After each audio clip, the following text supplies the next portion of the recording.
All right, this is Chapter 10, which is looking at multiple murders, school violence, and workplace violence. This will be in two different chunks. So this is 10A, which is the first approximately 15 slides or so. And then there'll be B, which will have like another 13 slides. So, all right. The authors start off talking about the whole idea about investigative psychology, which obviously when we look at mass murders or multiple murders, usually we're going backwards. So one of the techniques used is something called investigative psychology. And basically it asks these three fundamental questions. What are the important behavioral features of the crime? We use these, again, going backwards. Are the things there? Criminals sometimes are creatures of habit, and it will tell us, the FBI and their whole thing about profiling talks about organized and disorganized crime scenes. Secondly, what inferences can be made about the offender, which may help him or her. I was fortunate enough to be at a city that had a mass murder, and I had worked with that chief. In fact, he's a good friend of mine, and the FBI came in and all, and they drew a profile of the offender, age-wise, some other things, which narrowed the list down to about 50,000 people. And third, are there any crimes like that that are committed by the same person? And sometimes, they're able to tell very quickly that they're dealing with someone known or unknown that has committed a mass or a multiple murder before. All right, the basic technique is called profiling, and you'll see here in a second there are different types of profiles. This is a very clinical approach, very methodical. They look at the case and analyze the evidence that's gathered from this or other crimes and/or other crimes. Most of the time you're dealing with a single offender, and it takes a lot of experience, training, and subjectivity. Used to, when I was chair, I would meet with prospective students, and a vast majority of them wanted to be profilers, and there's only really, a handful of well-trained profilers in the United States. You can go through the FBI's academy and take a profiling course, but that alone won't make you a profiler. It takes years of experience, all kinds of training, and there's still a lot of subjectivity to it. This approach is kind of like insurance. It's an actuarial, it's a probability thing. And so by looking at base rates of data from other crimes, they have this idea of who committed similar crimes and what that characteristics of that person may be. As I told you, these are the types of profiles: crime scene, psychological, geographic, suspect-based, equivocal death analysis. This is a great multiple choice question, and what they are based on or what their primary investigative method is. You see that psychological, there's that risk assessment thing, and geographic, spatial patterns. So,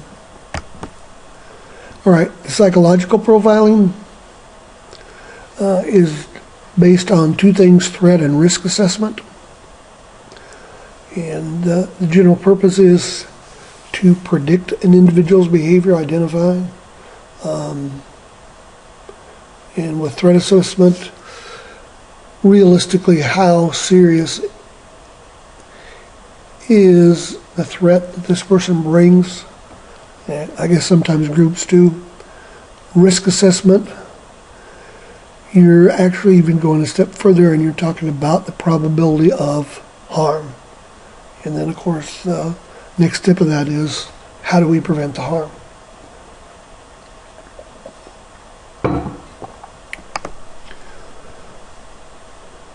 Suspect-based profiling,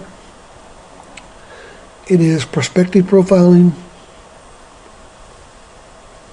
Again, actuarial approach. The two places you see this is TSA. When you go to the airport, they have a profile, things that they look for. Actually, DEA does this too, or did, particularly during the Colombian cocaine things. One of my former students who worked in the Chicago area said that they took illegally, but all they did was get the cocaine off the streets. People in the airport, if they were single, usually males, had a quick turnaround from Colombia to Chicago and all. They would pull them, search them. You couldn't prosecute them because the searches were illegal, but they would take as much as 10 or 12 pounds of cocaine off the streets every week by doing that. So that was the, if you look back up through the psychological behavioral features of persons, the profile of the cocaine mule or drug mule. So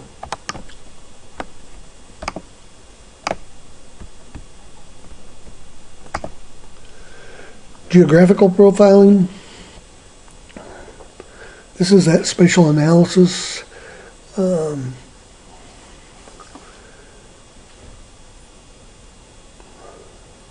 Multiple murders sometimes, again, will operate territorially. And you can see down there Rosmo's hunting patterns. Those are in your book. Again, there's another great multiple choice question. So I would be familiar with those. It does take special computer software, and they are constantly developing and upgrading that. But you understand his, and I'll say his because most multiple murderers are male, locate their base, and then draw your spatial analysis, and you have an idea of what you're working with, and that's a way, again, you start narrowing it down. All right, crime scene profiling. This is what the FBI does. This is a huge database. They're looking at personality traits, again, that organized, disorganized, behavioral patterns, things that he does similarly in the course of the crime or crimes. And this was developed by the Behavioral Science Unit. Jack Douglas takes a lot of credit for this, and he was involved, but it probably was more Robert Ressler than anybody else. But he who gets to the publishing company gets to be the expert. And those are the three things. It's basically based on modus operandi, modus of operation, signature. Sometimes they will do something, and then staging. Some of them will dress up their victims, or put them in certain positions, or open their eyes or close their eyes. And it can be useful. It's more useful if you have some suspects and then checking them against the profile. Do they meet the profile or not? And it's usually used in serial violent cases, particularly murder and sexual offenders.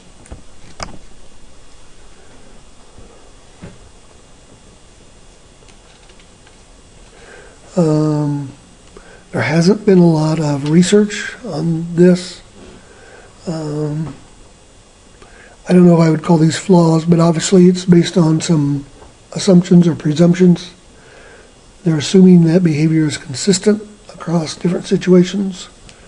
And sometimes that's very true and sometimes it's not. People will change. It assumes that the evidence gathered does relate to personality. There are still people that don't trust that. The predictions are unverifiable until you catch someone, and then they look really great. So, its batting record is certainly a long way from 100%. And there's what we call confirmation bias. If you have a profile, then you're only looking for people that meet the profile. Okay? And you're apt to find someone that does. So, equivocal death analysis. This is sometimes called the psychological autopsy. It is reconstructing the person psychologically afterwards. This takes a lot of training to do, and you have to have a lot of background on the person about their emotional life, their behavioral patterns, cognitive abilities, and this is used more in single murders than multiple, and sometimes used to determine whether this may have been a suicide versus a murder.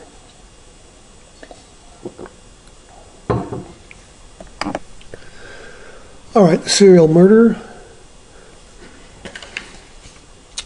This has changed a little bit. It used to be 3 or more people in separate events, and I think usually now they have it in a time period, whether that's 2 weeks or 30 days or something like that. This has changed. And these, again, are cooling off periods. So these tend to be premeditated and planned. The victim may be spontaneously chosen, but they're going to kill somebody who meets a certain pattern. We'll talk about that in a second. The spree murder is killing 3 or more without cooling off period. They're in conjunction, usually more locations. Oftentimes a spree is related. So, for example, when I was growing up, there was this person in Nebraska called Charles Starkweather and his girlfriend Carol Fugate, and he was of legal age and she wasn't, and they wanted to get married, and her parents said no. Well, they killed them, and then they ran, and on the run, they killed, gas station attendants, or because they had no money, or, so they robbed and killed for several days, going from state to state. That was a spree. And then, of course, the mass murder, killing 4 or more at a single location. Of course, these are the things we see in Columbine, Sandy Hook, San Bernardino, and Aurora, Colorado in the theater. Okay. And again, the offender will go into the school, go into the movie theater, go into the workplace, and just start randomly spraying gunfire. Sometimes they kill the family, and oftentimes it is someone from in the family, most likely either a male child or the father, and it's not uncommon for, after killing other members of the family, to commit suicide. All right, serial murderers. We have no idea how many are out there, and people speculate that. But in essence, there's kind of a profiling on their part. Victim selection is based on vulnerability more than anything.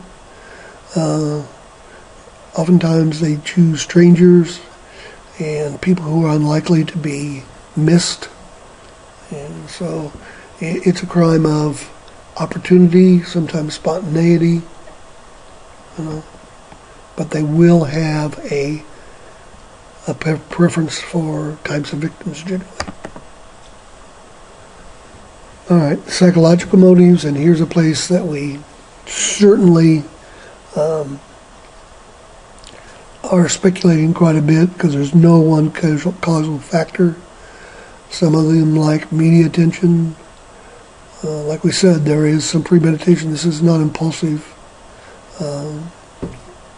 They may not know their victim, but they know his or her characteristics or what they think are. You'll see sexual gratification is part of this, and these are usually not, even though the murders may be pretty bizarre in some cases, usually not mentally challenged. This is not person with psychosis or delusions generally. One type a little more than the others, but in general, no. All right, these are the basic types. The visionary is someone who hears voices or gets messages, sees in their dreams. The Son of Sam killer, David Berkowitz, heard voices. Neighbor's dog, Sam, told him who to kill. The mission is exactly that. They're on a mission, and they're going to kill a certain type of people or person, or at least who they perceive. The Green River Killer out in the Northwest killed prostitutes or people that he thought were prostitutes. They weren't all. So he was on a mission to rid the streets. That may be racially motivated in some cases, or with some type of bigotry involved. The third is hedonistic. Hedonistic means for pleasure, seeking pleasure, avoiding pain. Within that category, there are three. The lust. Obviously, there is a sexual component and the sexual gratification. It's not a sex crime, but killing is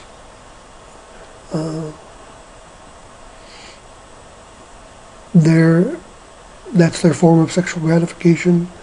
The thrill killer, just for the sake of it, and the comfort killer, and we're talking about creature comforts. Usually there's some type of material gain there. Some are people that work in nursing homes or things like that, and it could be a family member as well too. And then probably the most stereotype is the power control, and this is the sadistic, and this person will keep their victim alive. They want to be in control, they want to show power, they want them to beg, and these are the most heinous types as well.